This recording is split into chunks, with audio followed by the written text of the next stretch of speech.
Hello and welcome to episode 16 of the SRA podcast. This is your host, Alex Humva, back and ready for yet another week in the hell world. I am just super energetic tonight because I've just gotten off of an invigorating conference call, because all conference calls are just invigorating, the details of which are neither here nor there. But joining me for not only the conference call, but also for tonight is recurring guest slash co-host slash fellow denizen of the hell world, Faye. Hello, everyone. So we are back to tackle the news, and there's a lot of news. Unfortunately, the term hell world is almost inadequate nowadays to describe what we seem to be descending into. So we'll start it off on a lighter note, I guess. And then we'll dive just into the shittiest parts of our modern day existence here in America. So, making its triumphant return, it was on a hiatus for, a couple episodes. There was some news that came out here and there, but I just wasn't feeling it. I wasn't feeling it. Making its triumphant return is, of course, Elon Musk, frequent guest on the show, in spirit, as it were, that we love to take a look at Elon Musk and see what's going on. And, sometimes I have to reach for a justification of why to talk about Elon Musk on the Leftist podcast, and sometimes I don't, because it's my podcast and I'll do whatever the hell I want. But this week we actually have a good segment, because Elon Musk, he is not taking the descent to hell very well. He's back on his So we will take a look to see what old elongated muskrat is up to. First things first, I guess he went on his Twitter and he was like, I don't want to be president anymore or chief executive officer anymore of Tesla. I'm still going to, be the chief executive officer of Tesla. I'm still going to get my benefits and my stock options, but I don't want to be attached to the titles. Aren't titles just an old-fashioned sort of thing? Like, they're like labels. But we shouldn't be labeling ourselves. We should be free to do what we want. So he removed all of his titles, and, it was just childish bull, basically. So he removed his titles, but all he really did was just take them off the website and, his, social media, which doesn't really do anything. Apparent, and no one noticed because no one cares. No one's checking that. It's not official. It doesn't matter. So a week later, he made his tweet. He's like, oh, I guess I don't need titles after all. And a few hours later, he's like, oh, well, I guess technically companies legally have to have a president, secretary, and treasurer. So I guess I have to have some title. Like, fucking really? Like, either he didn't know that and he's an idiot, or he's just playing it up his fucking Twitter personality for laughs, which I think is probably the case. But yeah, of course a business needs a president. It's like a legal requirement. I mean, we know that now with the SRA being a nonprofit. We've gone through this process. There's strict legal requirements on, the offices that need to be filled in a company, or else the IRS or the government will just be like, what the hell are you doing? But the most offensive thing to me, this is pretty weak sauce by Elon standards. He's gotten up to much crazier hijinks before, but what really got my goat was this article on QZ.com. Now, QZ is an awful website, and no one should ever visit it, but it popped up in my newsfeed. And basically, they're saying that job titles are old-fashioned and obsolete. And Elon Musk proved that. And we should do away with job titles in information jobs, by which they mean bourgeois jobs for people that they think matter. And everyone should just be a project manager. That's all anyone is these days. We're project managers. Here's a project, fix it. Here's a project, finish it. And we don't need these titles. Our roles in these companies should be completely fungible and interchangeable. And we don't need this, strict organizational setup, which would be nice if they were approaching it from an anarchist horizontalist perspective. But that they aren't.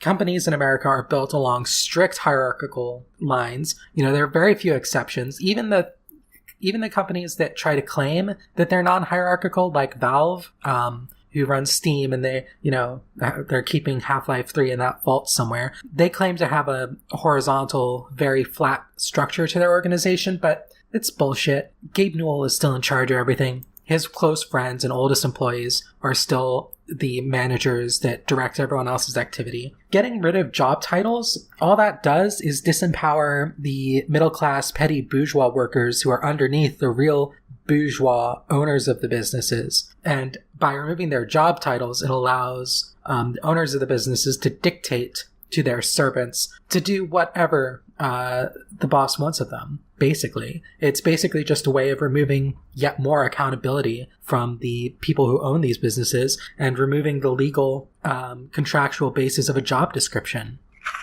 Pretty much. I like to quote this part from the end of the article, that it says, one member of the conference audience asked Martin if his vision wasn't a recipe for chaos. His response, in a nutshell: companies already operate in chaos. They're sprawling and multi-layered. Communications break down between levels and departments. Strategy becomes meaningless. In Martin's vision, top leadership would still exist for the purpose of serving as captains of a company's overall direction, and one of the most important people in the company would be something like a chief operating officer who would assign individuals and budgets in specific projects. This person would have to know how to maintain the right pace and understand who is particularly adept in which roles. But even in this world, he noted, a company would still need a CEO, the ultimate decision maker, whose portfolio would be stuffed with the most meaningful, high-level projects. So, just taking that immediately, as somebody who worked in a international company, a particularly large European company, actually, that works here across the world, but here in America as well, that this is missing the forest for the trees. Yes, there's chaos in the corporate world. Anyone who's worked in the corporate world knows there's chaos in the corporate world. It doesn't mean that the hierarchy isn't there. Just because the lower levels kind of intermingle and cause chaos amongst themselves doesn't mean that there still isn't a strict pecking order. Just because me in my little corner of the warehouse could get away with certain things at my low-level position, and then my boss could get away with certain things, and his boss could get away with certain things, and their boss could get away with certain things, that's not chaos in the traditional sense. That doesn't mean that there's no leadership. That just means that there's certain things that the boss above you doesn't care about. That's all that means. It doesn't mean that you are an entity of chaos and disorder, and that companies already are in this position. No, companies are very hierarchical.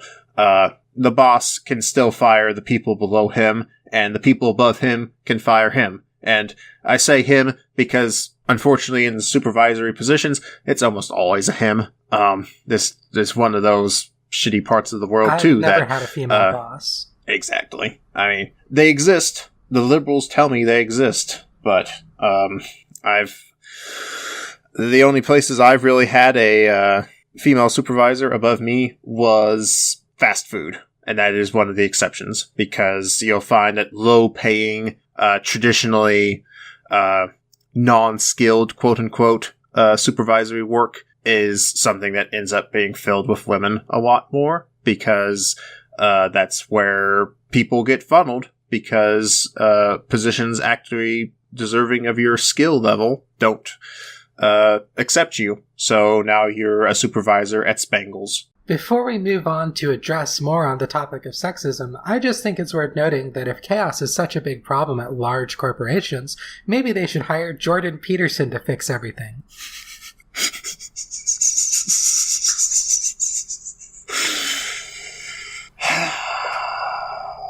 Jordan Peterson is something we could just talk about for days. We should have a Jordan Peterson episode. I wholeheartedly agree. So look forward to that, patrons. We might be doing that here in the near future, just for the giggles.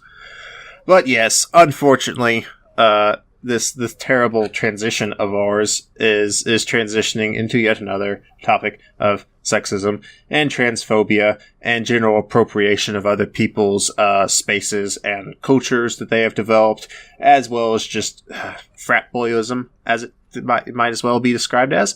Elon Musk, in the continuing segment that is the elongated Muskrat segment, because that's how it goes, Musk was replying to an individual. Let me pull up the tweet here on my screen.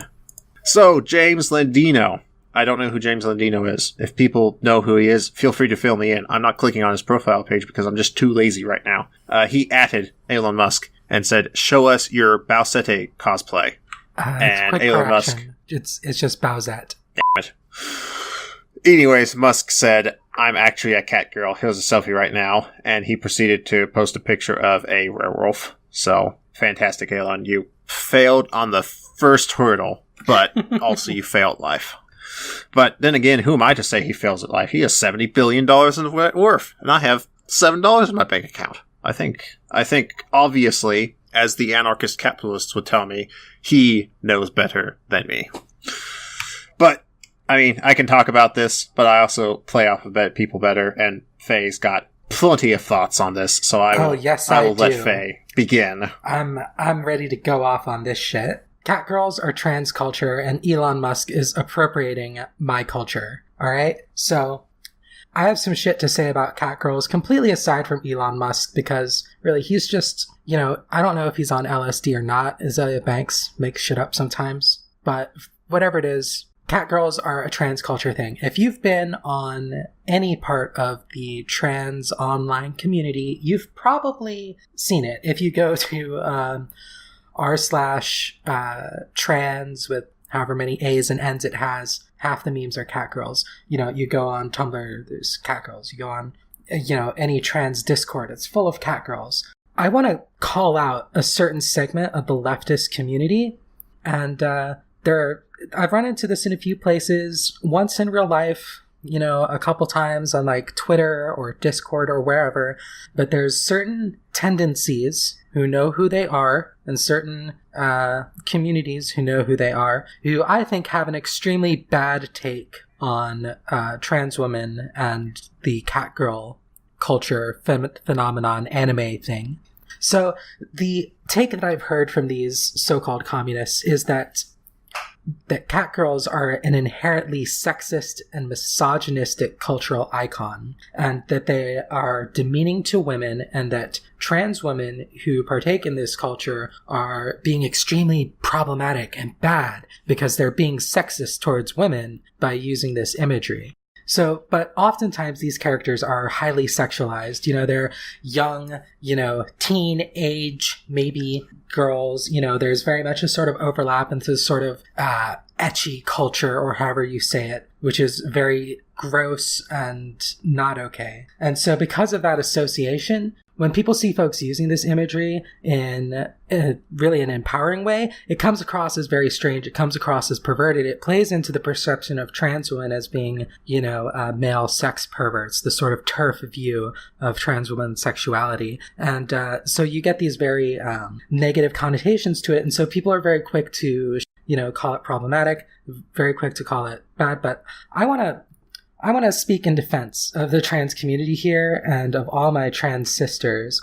And I want to say that not only have catgirls been claimed by the trans community, but they're actually a very important part of many trans women's experience coming to terms with themselves. So, with that said, you ready, ladies? Break out the Butler and Julia Serrano, because it's time to talk gender theory. Just a note here, this discussion will be mostly about trans women, because that is mostly the community in which this is relevant. So I don't intend to erase any trans masculine or non-binary identities by doing this. I just want to discuss this as it relates to transgender women. So, what is gender? Who the fuck knows? So basically, trans women are raised as men. Some are aware from a very young age that they are trans and that they are female, and they know it from a very young age. But many trans women, possibly a majority, are not. They don't realize it until they're in their teens or 20s or even later in life. Some people have come out of the closet when they were 70 or 80 years old. When someone comes out later in life, they're often burdened with the marks of their male upbringing. Now, some people are going to bristle at this already because it sounds a lot like a certain TERF talking point, what they call male socialization. So the idea spread by TERFs is that, while trans women may identify as women and they may, present themselves as women, they were raised as men and they have certain indelible ideologies imprinted into them by their upbringing. And so they will always have this sexist male view on the world, so they can never truly be considered women in a psychological sense and must be treated as perverted men. Where this comes from is from what's called the social construction of gender, which is a theory primarily developed by feminist theorist Judith Butler. And basically, the idea there is that gender is a performance. It's the act that you put on and you learn it as you are raised. And basically, like you wake up in the morning and there's certain things that you do, and you go out into the world and there are certain ways that you act and certain ways that you interact with other people that are socially coded, and you've been taught to behave in these certain ways all your life. And so when you act in those ways, you are essentially performing a series of social rituals and behaviors which have been taught to you. Basically, the idea is that gender is entirely derived from your upbringing rather than some inherent nature. However, this theory has been disproved by the case of David Reimer, or however you say it, who was a Canadian boy who was born in 1965 and was accidentally maimed during his circumcision, and his genitals were no longer in what the doctors considered an acceptable condition. So the doctors made the executive decision to perform a vaginoplasty and give David Reimer a vagina and a vulva, and decided to raise him as a woman and give him hormones, essentially treating him as an unwilling trans woman. And the idea was that these doctors were influenced by Judith Butler. The idea was that being raised as a girl from almost birth, David Reimer would learn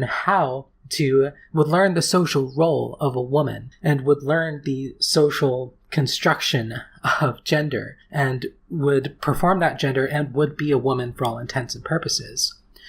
But what happened is that David developed severe depression and severe dissatisfaction with his body. And I'm intentionally using his, preferred name and pronouns here. In his teenage years, he realized that he was not born a woman, and that he had a male gender identity, and he transitioned back to being a man at the age of 15. He was raised as a woman, raised with all the social conditions of a woman, treated as a girl since birth, but he knew that he was not a woman. He knew that he was a man. And because of this, we know that there is some aspects of our brain or our psyche or our soul, if you believe in that, there is some part of us that inherently embodies our gender identity that is separate from the social roles that we learn growing up. So because of this, we know that the social construction of gender is false. We know that people's gender is not determined by how they're raised. It's some internal aspect of themselves that embodies their gender identity. And just a side note, the story of David Reimer, of course, did not end well. He committed suicide because of the experience of dysphoria of living in the wrong body and with the wrong social role, of being perceived as a woman when he was in fact a man. And this is an experience that he shared with the trans community. So TERFs use the social construction of gender to criticize trans women and say that they are not actually female because they were raised as men and therefore they have male socialization. And obviously this is false, but there is the truth that there are aspects of gender that are performative, and there are aspects of our gender that are learned behaviors. Even though our gender identity may be inherent to us, we still need to learn the behaviors associated with that identity. And so because of this, trans women who transition later in their life, whether teenage years or on, they haven't learned how to behave as a girl. They haven't had a girlhood in most instances. Most trans women are subjected to a male upbringing. And this also is another reason why male socialization is not an accurate theory for trans women's behavior, is that trans women's socialization is different from cis male socialization, because a cis man has a male gender identity and is receptive to learning the social role of a man. A trans woman who is taught from birth the social performance of manhood will typically be very unhappy with it. That's really what dysphoria is. Many trans women are upset with their bodies, but most of us are equally uncomfortable with at least some of the social roles associated with manhood, with being a man. And so because of this, while you may be taught the same experience, you may go through the same experiences, you may hang around with guys all the time, you may learn guy culture and everything, you're going to have an experience that's different because you will be alienated from the gender being taught to you. You are alienated from your gender role, which causes dysphoria and dissatisfaction and discomfort with your life. And having a negative experience towards learning a male gender role is fundamentally different than growing up with it being a good fit for you. Because trans women grow up with this alienated gender experience, they have the gender identity of a woman, but they have the social upbringing of a man. When trans women first transition, they don't really know how to perform womanhood. They don't really know how to embody the social role of a woman. The only reference they have is the male gaze. Because they were raised male, and furthermore because the male gaze is the standard lens through which our society views itself in movies and culture, that is the vision that trans women apply to themselves. So what is the male gaze? The male gaze is the perspective, that the average, philosophically average, typical man uses to view the world that we live in. The male gaze typically involves sexualization of women. It typically involves the escalation of male empowerment. It typically means, a focus on things of interest to men. You'll find that there are differences in the ways that men and women are framed or shot in movies. The way that the angles and the lighting used on them in paintings and photos are different because we view these two different types of bodies, male bodies and female bodies, in different ways through the lens of male sexuality and male sexualization of the average heterosexual male towards women. And because this is the default societal viewpoint, and because trans women are raised as men, they typically have a very powerful male gaze that takes quite a bit of time living as a woman to overcome. Because of this, many trans women dive directly into, certain superficial, highly visible, and often kind of teenage, sort of cringy sort of ways of acting of certain subcultures that they can find some sense of femininity in. So one of the easy options that the male gaze offers people for viewing themselves in a feminine light is by acting cute. Because cuteness is associated with femininity, and if you don't know how to be feminine, being cute is a good shorthand for that. And because of that, you have, through the popularization of anime, you have this exposure to cat girls. Now that we're finally getting back to the point. Cat girls are made to be cute. They have cute faces and the cute pointy ears and everything else, and it's very much a cute sort of things. In some cases, when Japanese culture sexualizes cat girls, as they sexualize almost everything, obviously, the catgirl trope, the character archetype, gets dragged into it as well with things like harem animes and, all those sort of cringy, awful parts of that subculture that people disapprove of, and often for good reason. But not all catgirls are used in that context by a long shot. Most of them are just standard cute characters in animes. And so you get a bunch of trans women who grew up watching anime because they were alienated from popular culture.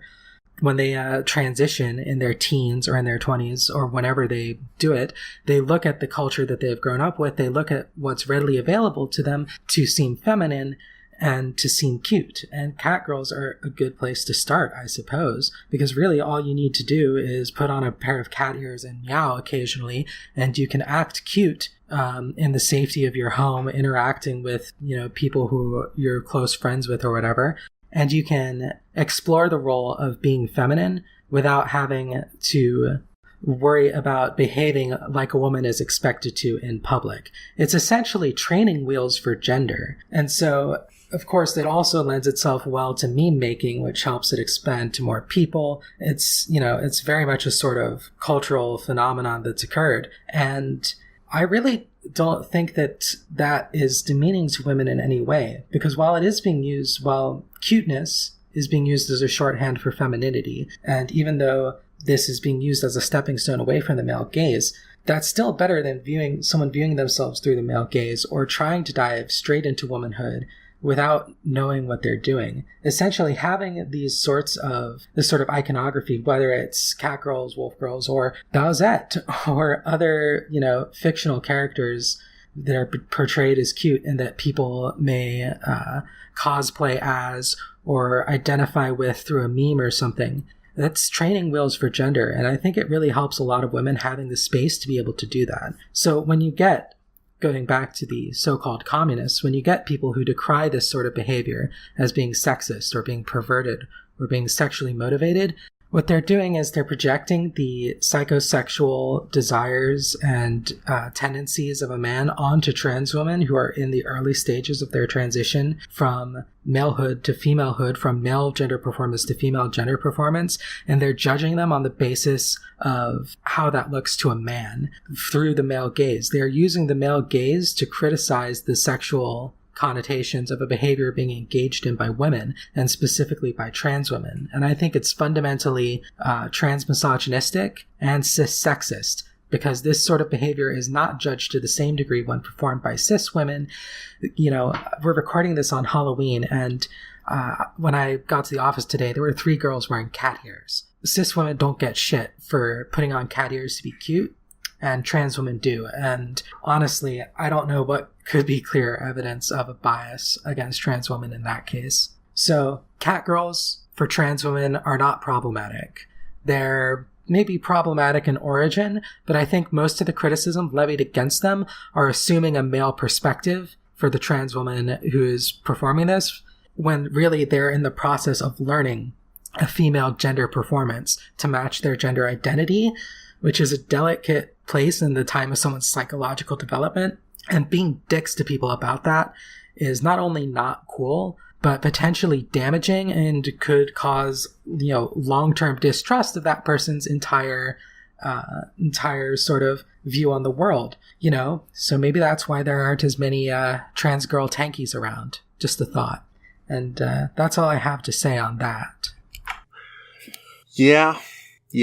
It's a lot. And I mean, admittedly, I'm not in the best position to talk about this, that my situation on this and is not a story for here nor later, but it's one of those situations that, even coming from it from a more outside perspective, it's one of those things that Musk used it as a joke. And what it comes down to is that he is a wealthy, to the best of my knowledge, cis male, and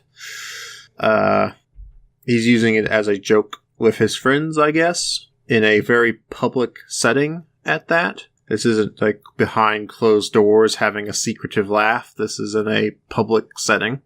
And it's the sort of thing that there's a lot of history, and there's a lot of theory, and there's a lot of analysis that we can do on this. At the end of the day, it is the sort of thing that Musk is being a colossal dick. And he is using something that others are able to use and incorporate into their fandom and their stress relief mechanisms, basically, their coping mechanisms to help themselves. And it's just being made fun of as a childish joke, essentially. This isn't some big thing on Musk's part of, secretly telling the world that he's a furry, I guess, but, or trans. I don't think so. No, and it's probably more, in popular culture, it's probably more associated with the furry community, although I usually see them go in other directions. But I don't know. I don't think he's specifically making a jab at trans women. I think he's just jumping onto an internet meme that he saw somewhere and didn't understand where it was coming from. And I think that he's not necessarily malicious in this case. He's just he's just a fucking idiot. He's just an idiot. Why is he doing this on his Twitter account? He has $20 billion. Why is he posting cat girl or cat or wolf girl photos on Twitter? I don't understand why. I guess he just has a pathological need for attention. I just realized I said 70 billion earlier, so now all the ANCAPs are going to come out and tell me how much of an idiot I am. That, we're talking about Musk being an idiot for using a bad internet meme, but how dare somebody get the net worth of somebody else wrong? 20 billion, 70 billion. I mean, honestly, what's the difference? Either way, you're a rich bastard. Yeah, folks. This has gone on for a while, and it's good discussion, and I wish I had more to discuss on it, but it is an area I am not well versed in, and honestly, it's an area I feel really bizarre about, and it's not something that every time I've attempted to research these things, I've gotten so many conflicting results that it's honestly one of those things I just trust the opinions of those who have done a better job than me to try and figure this out. And my general rule in life is, if you should be nice to each other, be excellent to each other, as Bill and Ted would say. And if you're being excellent to one another, then I think that's good. And if you're not, then that's probably not good. Like certain individuals within the leftist community that will disparage others because they seem to think that they have a higher and mightier stance. I don't know. I honestly don't know what drives people, especially on the left, that why you'd even feel compelled to disparage people like this. That I just don't understand it. Punching down at people who are in a vulnerable position and passing a moral judgment where there really doesn't need to be one. Basically. Which, I mean, I guess that's how the world is sometimes, that even people we'd like to call our comrades end up being jerks themselves, and it would be nice if that wasn't the case, but that seems to be a very unfortunate and very unsettling part of navigating the leftist community every now and then, as people with economically left views but socially right views. Well, we'll just let this topic kind of put itself to bed, and before this is going to be kind of a different setup than usual, because we have a lot of stories, but we don't have it in the traditional way that we set up, moving from one topic to one topic to one topic, and then, having a conclusion story. But that's just because so much has happened. So much has happened in this past week, and there's a lot to talk about in regards to it. That last week with Jason, we left off that, we had the pipe bomber. It ended up sending a whole bunch of bombs out that none of them ended up exploding, but thankfully. But there was a lot of bombs sent out, and it was not a good situation at all. And unfortunately, the week only got worse. That there was a racially motivated shooting in Kentucky, in which a man shot up a grocery store and then told somebody else that whites don't hurt whites, or whites don't kill whites, or whites don't shoot whites, or something like that. And then there was a synagogue shooter who went out and shot up a synagogue during their worship service. And I don't remember if it's 11 or 13 dead now, but 11 dead. So, I mean, this is how it is. We had the people who are watching the Socialist RA YouTube channel. We put up an episode, or not an episode, but a video about this made by JL, who put it together. And Trump went out on stage and said, it's an old-fashioned word, but nationalist. I'm a nationalist. And this is the world now, and people have to come to terms with it. This week also, Trump has said that he will, by executive order, amend the 14th Amendment back to its more archaic times, where it was not applied to children of immigrants. And we'll just start rolling stuff like that back by executive order. And there's a bunch of liberals out there, they're like, how could he ever do this? How could he ever talk about this? This is outrageous. It's outrageous. How could he talk about doing this? Isn't that violation of the Constitution? Can't we do something? I think, well, yes, you can do something, but not within your liberal ideology of where you think we can just hold up some signs and now things are going to get better. Signs, unfortunately, don't do it.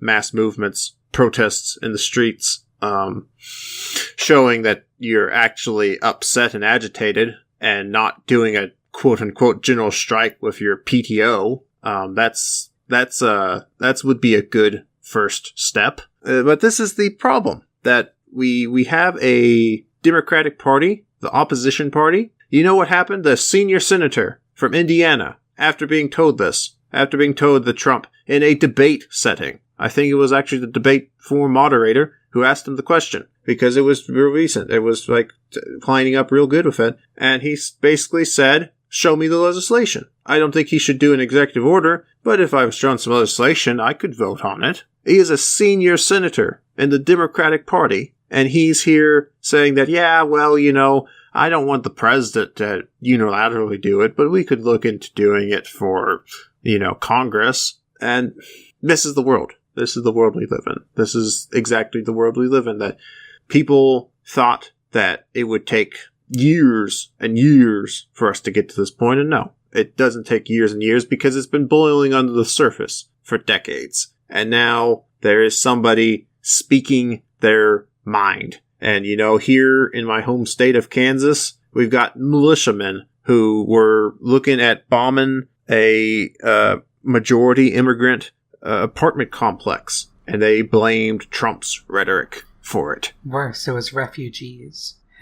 It's what's happening now is that the fascists are beginning to say the quiet part loud. They're beginning to be overt in their ideology. They're not dog whistling anymore. They're just saying what they mean. And what they mean is that they don't want non-white people to be citizens. They don't want non-whites to be citizens.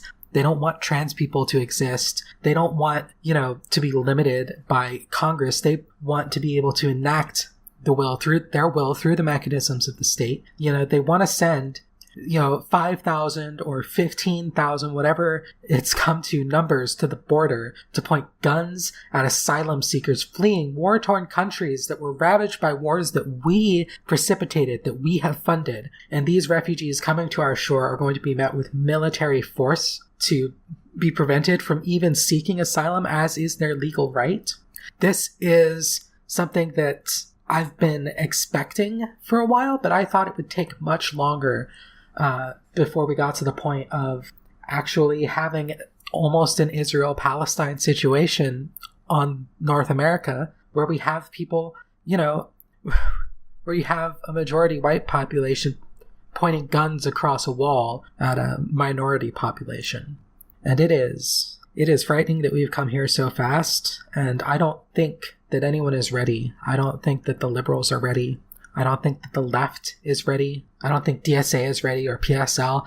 I don't think SRA is ready. Things are moving so quickly at this point. I really feel like we're right there. This is 1932. Our Reichstag fire might be just around the corner.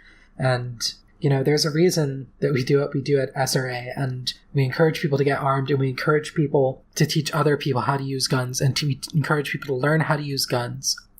Because we really might need it in the future, because, this birthright citizenship thing, the take I've been hearing from liberals hasn't been so much, oh, how could Trump do this? What I've been getting is more, oh, Trump can't do that. Trump can't do that. It's in the Constitution. It's written right there. That's what it says. Trump can't change that. And they're right. Trump can't change that. He does not have the legal authority to do so. But he does have the power to do it anyway. If ICE and DHS and all his little Homeland Security goons and the FBI are willing to accept his word as law and end birthright citizenship, then birthright citizenship is ended. It doesn't matter what anyone else says. It doesn't matter how much he gets scolded by Barack or by Hillary. It doesn't matter if Rand Paul or Paul Ryan or, Pile Ron or whatever their fucking names are, stand up on the podium and say, oh, this is improper. It doesn't matter. If it goes to the Supreme Court, I mean, do you really think Kavanaugh is going to vote against this? Do you think Kavanaugh is going to shut down the end of birthright citizenship? Do you think Roberts will do that? I think Roberts might make a stand, might make a speech, but I think that they would go along with it and they'd undermine it. And even if the court did strike down Trump's executive order and said, no, birthright citizenship is in the Constitution, this could very easily go to an Andrew Jackson type of situation where Trump says, Roberts has made his decision, now let him enforce it. What are they going to do? Tell the U.S. Marshals to arrest the president? It's not going to happen. If Trump wants to end birthright citizenship, he can do it. That's what fascists do. They push state power to the very limits, as far as they can push their power under the law, and then they go a step further. And that's how fascism starts. That's how dictatorship starts. That's how the rule of law breaks down and the liberal ideology falls prey to itself as the non-violent, pacifistic protest methods that they've adopted over the last century completely fail to stop the jackbooted thugs that are going to haul their friends and family away to the camps. Because the liberals, of course, the white ones, are going to be fine. And deep down, they know it. So, buy a gun. Join the Socialist Rifle Association. Meet your comrades. Learn how to shoot. That's what we're here for. That's what we're doing, and we're going to do it as long as we can. I hate to sound so dire and so apocalyptic, but this could be happening. And we need to be prepared, because someone has to be. Yeah. I mean, it's really gotten to that point now. It really has gotten to that point. I don't know. It's a scary situation. And that not everyone in Nazi Germany was in the camps. Only, the folks that we could live without, basically, is that people tell themselves, well, it's not me. At least it's not me. At least I can keep my head down. And, I'm not, people have to be careful that I'm not here to say that, well, the time to rise up in the streets and, make it like it's 1917 again. Because guess what? If you did that right now, Predator drone would take you out immediately. That would basically just ensure an even further fascist clampdown. It would ensure the rule of law breaks down even more, which is why things like the SRA exist. Which is why, when you listen to our friends Brett and Bones on the Guillotine, or Rev Left, or any of their other platforms, community defense and dual power. This is something we just cannot emphasize enough. That the thing is about fascism is it cannot sustain itself. Fascism is capitalism in decay, and capitalism decays because it is built upon inherent contradictions. Fascism is just a continuation of those contradictions. And so either it either dissolves in upon itself and there is a capitalist restoration and we see return to social democracy, or it devolves even further into barbarism and just becomes basically feudal states, more or less. Fiefdoms scattered around and warlords ravaging the land.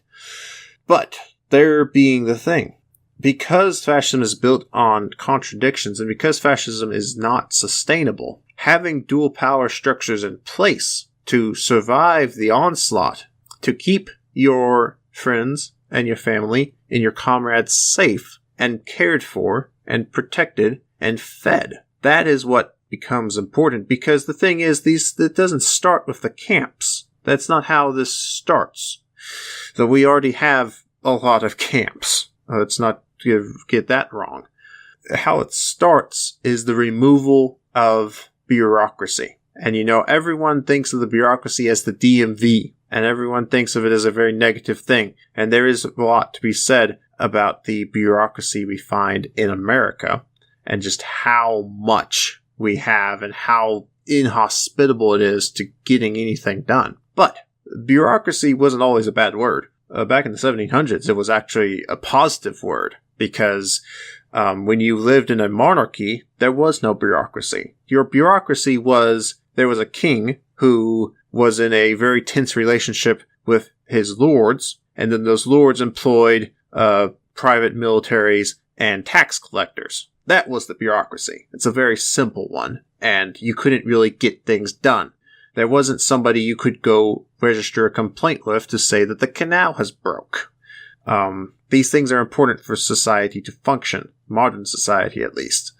As such, how it begins is the removal from the bureaucracy, and we see this with the transgender community, with what we discussed previously of Trump redefining, and of course people say, well, it's not Trump, it's the Department of Health and Human Services, and yeah, probably not Trump, it's probably Pence. Like I said previously, it's probably Pence showing his face in this, but still the Trump administration, still the guy at the top who can at any time pick up the phone and say, drop this, and they will drop it, because that's how that works. The executive branch is overseen by the president, and the president has broad authority to direct the executive branch to do whatever he or she basically wants. But the thing is that, so let's take this, if the Department of Health continues on like it does and defines folks' gender as what their chromosomes are, first of all, it's going to exclude intersex individuals. It's going to exclude folks that have 1 chromosome, 3 chromosomes, 4 chromosomes, however many chromosomes you want to have. Basically, this is the beginning of how you start stripping people out of the system, because, well, if you're presenting identity, if what you've realized you identify as yourself and you go forward with that, well, now you can't get it updated on your passport. So you say you want to go take a trip down to Mexico or somewhere else, and you go to the border. Well, your passport is controlled by the federal government, and the federal government doesn't recognize that you've transitioned. So having a non-matching ID is something that I've dealt with as a trans woman, and there's a couple of different aspects to it, because in some respects it's very much it can be a very dehumanizing experience when you're put in a situation where someone just looks at you and they don't know what you are. They don't know, what to make of you, and people tend to treat you worse. They treat you like an object in those situations that needs to be dealt with, rather than a person with, expression and feelings and sympathies and everything else. And, that sucks, but that's just a part of the trans experience. But what's worse with as Alex said, the cutting of bureaucracy and with the removal of bureaucracy and the greater reliance on the tools of the state, what you're going to see is that what things that were previously handled through what you'd call soft power, through social interactions, through bureaucratic systems, through wait times and paperwork and just social conventions, things that were previously handled through soft power are going to be handled through hard power. When you don't fit into the system can't use its own tools to manage you. It has to use external tools. It has to use physical tools, which means that there is a man who will threaten violence if you don't do what he says. And that's really what it comes down to. I've gone through the airport and I always have trouble with my ID or going through the body scanner, or there's always something that's wrong. And what ends up happening is I end up getting hand screened, and there's a guy with a gun on his belt who's big and burly and looking down at me, and I have to do exactly what he says, or I'm going to get dragged to the ground, tased, and dragged off to a holding cell. Because the soft power of bureaucracy no longer has any authority in that space, so it has to be handed over to the power of a strong man with a gun. And that's what it comes down to. When fascism strips away the bureaucracy, it removes soft power tools and soft power ways of dealing with things, and forces the state to rely on direct threats of physical violence to enforce the state's will. And, because the soft power of the bureaucracy is less powerful, it's less reliable, people can game the system, people can work around it, people can do things you don't want them to do, and there's judges that get in the way. No, no, no, no, no, no, no. The fascist doesn't like that. The fascist says, I'm going to put a gun in your face and you're going to do what I tell you to do or else. And that's really the core of it. Because with whether it's, getting rid of, birthright citizenship, you get rid of that citizenship for millions of people, probably retroactively if Trump is going to do it, then those people will now no longer have illegal status, which will allow them access to the bureaucracy. They're going to be handled by strong men with guns. When you define trans people out of existence and they interact in situations that require identity cards that don't match their physical appearance, or they engage in behaviors like using the, quote, wrong bathroom, that will no longer be corrected by social conventions or courts or agreements or anything else. It'll be resolved by men with guns. When we've eliminated the asylum process at the border, with the child separations, with this, small army task force of 5,000 men going down to the border, which, by the way, 5,000 men is equal to the combined total of men that we have in Syria and Iraq. So 15,000 now. Is it now? Yeah. So this is a serious force, and most of it's for show. But again, they've removed the bureaucratic process. They've removed, the soft power way of dealing with refugees and asylum seekers, and instead they're going to be met with strong men with guns. And that's what fascism is. And if you're in a position where you're not being targeted and you don't see those strong men with guns, then everything's going to look like it's fine because you fit into the parts of the system that still exist and still function, and you're not in the parts that have been peeled back and been left to simply be enforced by sheer physical power and threat. That's what fascism is. It's forcing vulnerable people to suffer under state violence while the comfortable majority reaps the economic benefits caused by the redistribution of their property. Well, it's one of those things that it's a very, very grim, very dire situation, and maybe it wakes people up. Maybe it wakes people up and we pull ourselves back from the precipice. But at the same time, I won't go into particulars because I don't feel that this is the place, nor do we need to go into particulars for that of who said what and what was said where and wherever. But I have heard on good sources that the left is still not prepared for this, that the leadership on the American left is not. Maybe the PSL, I don't know much about the PSL because they are a very secretive, very tight bunch. Being Marxist-Leninists, they probably have a better outlook on this than other organizations, but the American left is not prepared for what could very well be happening. And we see to the south, our comrades in Brazil, that folks are going underground there because Bolsonaro has won, and he has promised a purge of the left. He has promised a purge of the LGBT community. He has promised a purge of the indigenous peoples. He has promised that not a single acre of land will be earmarked or set aside for the indigenous peoples in Brazil. And this is what fascism is. This is a leader looking to return to a military dictatorship, and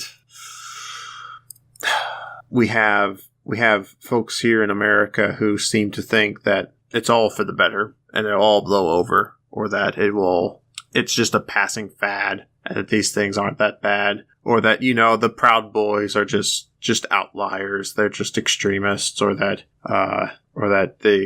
these bombers and these shooters, they're motivated by Trump, but they're just already loose cannons. And don't you know that this guy was homeless, living out of a van, and he was schizophrenic, and shouldn't we be worried about that? It's like, well, yes, you should be worried about the mental health of America, and you should be working towards providing free and easily accessible mental health for everyone in America. But I don't see that coming out of the Democrats, because Nancy Pelosi had to go up there and say that the Democrats are capitalists, and we want people to have access to health care. We don't want to guarantee health care. We want to have people to have access to health care. And that's what gets to me. That, we have these fascists, and the beauty of a fascist is that they're a fascist. And that's all you have to know about them. You don't have to know about their hopes or dreams or aspirations, because regardless of what has led them to this path, they have decided to embrace an ideology that is antithetical to basic decency. But with liberals, this is the problem. With liberals, there's a lot of folks that are misguided, and there are a lot of folks that are just plain up don't know what they're doing. And it's this clinging to almost an idol that if we just put enough fixes on the system, if we just patch up capitalism just enough, well, then surely the free market will guide the invisible hand. And that's the thing about American liberals, is that this idea that you can just guide the invisible hand and that'll fix things out. And you don't have to, control things, and you don't have to have worker-owned enterprises. You just guide the free market, and the free market will figure it out, and everyone will get health insurance, and everyone will be happy. And they usually point to examples like the 50s, when we had a big economic boom, and how great it was, even as, black leaders were getting arrested in Alabama and the Deep South, even as Jim Crow laws continued, even as all of these atrocities of the past continued, even as unions were forced to sign anti-communist waivers in order to continue to be recognized as unions, otherwise the government would forcibly de-recognize them and de-unionize the workplace. That sounds like freedom to me, the government forcing you to sign saying that you don't believe a particular ideology.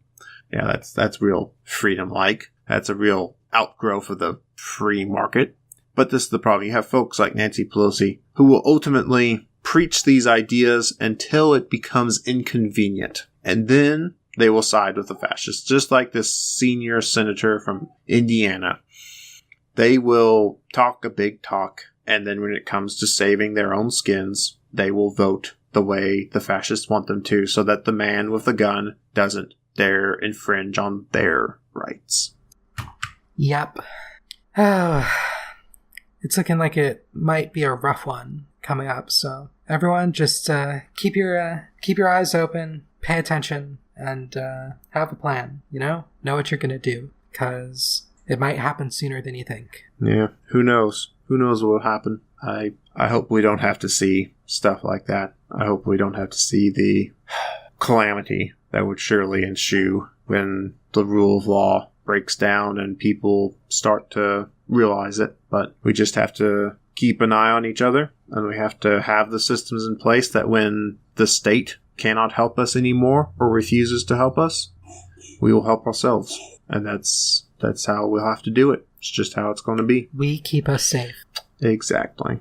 And, me and Faye, both part of the SRA, both officers in the SRA, but join whatever organization you think is going to keep you safe. Join Redneck Revolt, join the John Brown Gun Club, join the Huey P. Newton Gun Club, join Food Not Bombs, join the PSL, join whatever you think is going to keep you and your family and your friends and your comrades safe. And if you're already in an organization, push for them to make sure that they're going to keep their members safe and that they're going to keep everyone that they can safe. Because honestly, we can talk about, the state going haywire, but I don't think it's going to be the state that does this. I think the state will retract its bureaucracy, but I don't think the state's going to start gunning people down. I think that they don't need to, because they already have folks who will do it happily. They have the Proud Boys who will go and beat protesters. They have the Oath Keepers who are training to hunt leftists. It will be like the Philippines. In the Philippines, the government doesn't necessarily kill dissidents, but paramilitaries do. Paramilitia forces, or just general right-wing militia forces, they go out and kill dissidents all the time. And everyone knows they're getting bankrolled by the Philippine state, but they aren't the state. They are just a band of mercenaries, essentially, that do the state's dirty work for them. And I think that's what we'll see. They don't even have to pay them, because you look at Indonesia. When they had their big communist purge, it wasn't the military doing it. It was regular citizens. It was regular people with hate in their hearts who blamed their problems on others and beat their heads in and threw them in the river. and 500,000 people died at the hands of civilians. And so, in America, I think we're going to see more bombings. I think we're going to see more shootings. Gun control isn't going to be able to stop it. You're not going to be able to pass gun control through the fascist government, through the Republican government. You're not going to be able, even if you do pass it, you're not going to be able to confiscate 400 million guns. That genie's already out of the bottle. People have the tools to commit violence, and they will commit violence, and it'll be a lot easier for the reactionaries in the rural and suburban areas to enact this violence on large crowds of minorities and leftists, because people like us are clustered in cities. Overwhelmingly, we are a much more urban demographic. And so when this violence happens, it's violence that's going to happen in cities, and this war, because that's what it will be, it isn't going to look like the Civil War with, ranks of men marching at each other. It's not going to look like, Iraq, where it's, mechanized armies, drones in the air.